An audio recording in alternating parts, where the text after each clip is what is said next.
Storing your scraps. This is what this is all about today.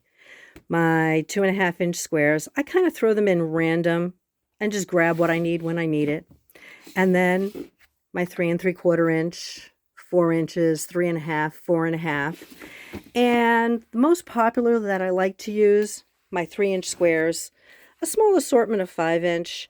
And for those pieces of material I really love, I will do 2 3/4 inches just to see and save things. And I wasn't lying. I really do store my fabric on cardboard, and it stacks perfectly in these Rubbermaid containers. This is Hand Quilting with Christine, and I'm Christine Stewart. I wasn't planning to make a video today, but there's an old expression: nobody wants to see how the sausage is made.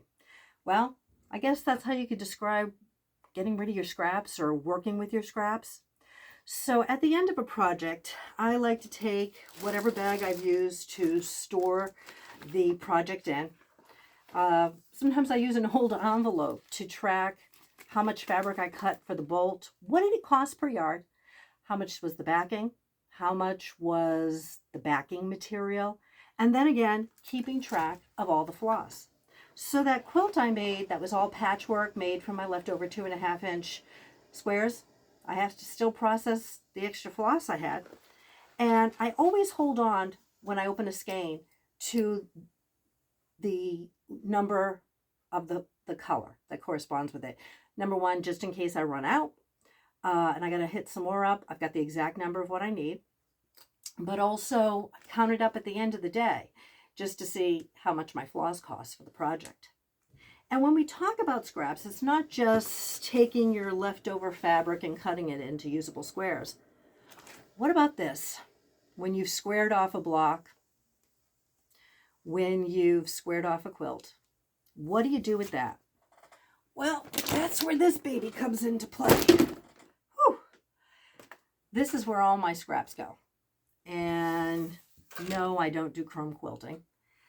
I will tell you that I turn them into draft busters. The upholstery fabric was, I guess it was going to be thrown away, if I remember correctly.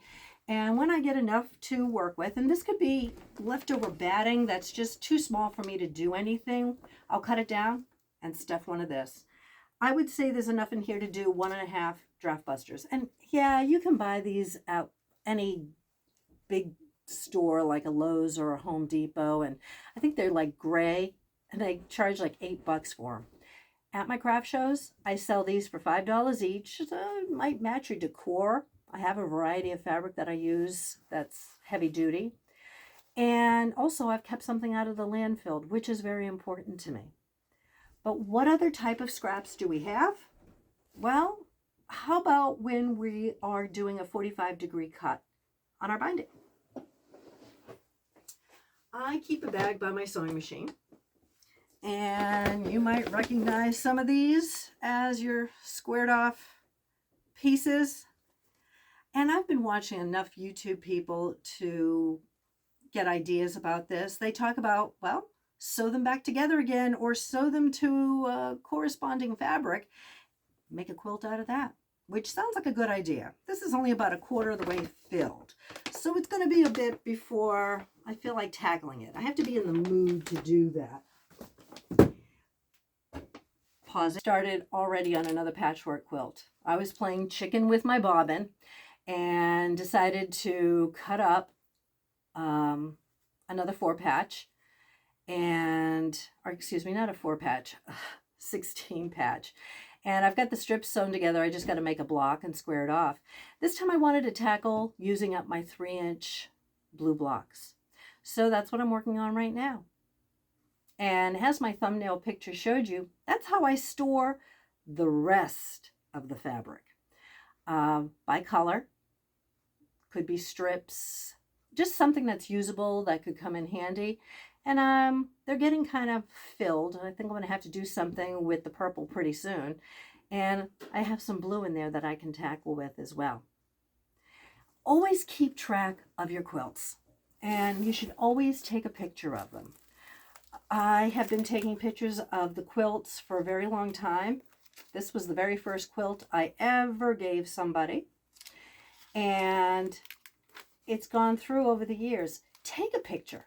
If they were gifts, who was the gift for? And have a record. You do your work and you forget some of the patterns you've done or the joy you had in working on some of them. Take pictures.